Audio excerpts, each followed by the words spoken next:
What is the task of the church? According to Christ, the church is to go, make disciples of all nations, baptizing them. In other words, our divine purpose, from our namesake, is to proclaim the gospel. As Christ says, we proclaim the gospel everywhere.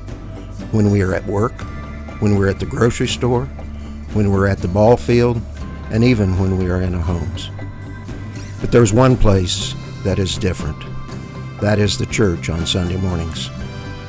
The book of Hebrews instructs us not to forsake meeting together.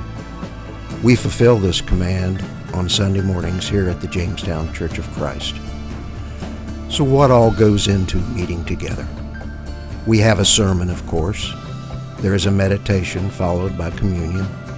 There are Sunday school classes. There is kids programming. And of course, there is worship. But there is a common need for each of these, a need to communicate the gospel. And church, it is time to realize that our communication, our message has been dampened. It is not as it should be, it is weak. And the responsibility of this lies in our audio and visual equipment. Your leadership here at the Jamestown Church of Christ is committed with every ounce of their being to proclaiming the gospel. And at this time, our technical equipment is keeping us from communicating as clearly as we need to.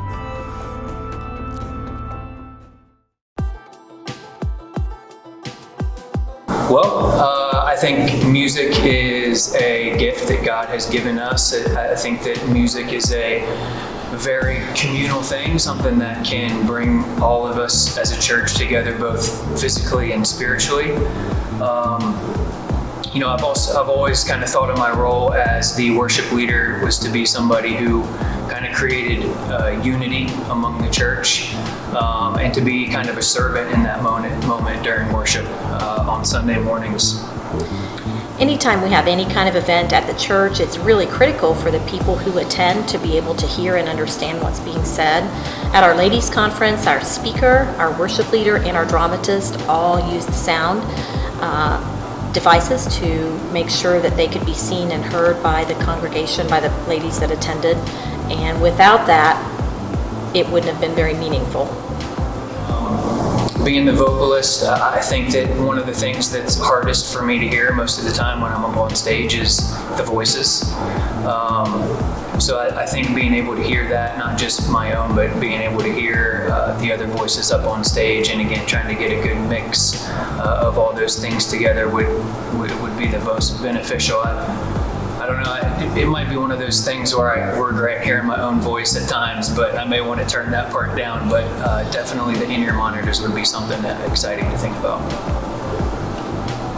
I think quality of worship is very important because worship is how we connect with God and praise God when we come together as a body. And if the sound system isn't working properly, if there are noises or distractions, it keeps people from being able to engage in the worship and praise God. And I think that a new system, not just give myself, but also the band as a whole, kind of a bigger confidence in just coming together on Sunday mornings and being able to sing the melodies and sing the harmonies and play our chords and get the timing and having kind of just all that mixed together in a way that we can focus really more on the why we worship instead of thinking about what we're doing when we're up on stage. Brothers and sisters, we are asking you to partner with us. Help us achieve our goal of communicating the gospel clearly to the city of Jamestown and to the world. Please consider giving. There are 4 ways you can give. 1, use your church giving envelope. Write the word sound in the other section. 2, make an offering in our designated sound fund giving box located at the back of the auditorium. 3, give online at jamestownchurchofchrist.com. And 4, text to give. Text the amount you would like to give, followed by the word sound, to 84321. Thank you for partnering with us.